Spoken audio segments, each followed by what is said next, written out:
Freedom physically refined rice bran oil cholesterol ని శుభ్రం చేసేందుకు ప్రతిరోజు వాడండి freedom rice bran oil. Janasena party గుర్తు కేటాయింపుపై కొంత ఊరట లభించింది. ఆ పార్టీకి పూర్తి రిలీఫ్ అయితే రాలేదు కానీ కొంతమేర రిలీఫ్ వచ్చిందని చెప్పొచ్చు.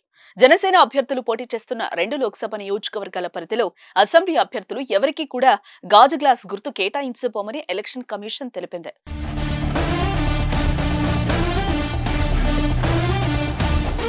జనసేన ఎమ్మెల్యే అభ్యర్థులు ఉన్న చోట వేరే ఎంపీ అభ్యర్థులకు గాజు గ్లాస్ గుర్తు కేటాయించమని ఈసీ స్పష్టం చేసింది.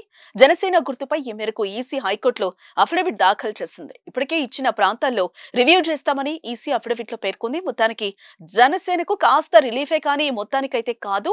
ఇది పోటీ చేయని ప్రాంతాల్లో గ్లాస్ గుర్తు కేటాయించడం అంటే కూటమికి నష్టం చేకూర్చడమే కదా. మరి దీనిపై ఈసీ ఏం చేస్తుందో చూడాలి.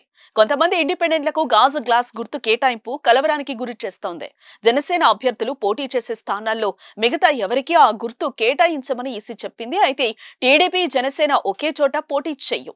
ఎందుకంటే ఆ 2 పార్టీలు పొత్తులో ఉన్నాయి కనుక. జనసేన మొత్తం మీద 21 స్థానాల్లోనే పోటీ చేస్తుంది.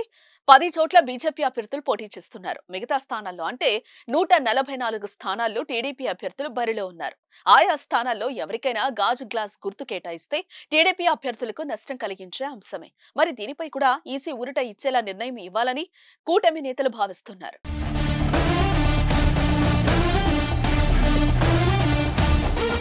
సుమన్ టీవీలో మీ పర్సనల్ అండ్ బిజినెస్ ప్రమోషన్స్ కోసం కింది నెంబర్కి కాంటాక్ట్ చేయండి.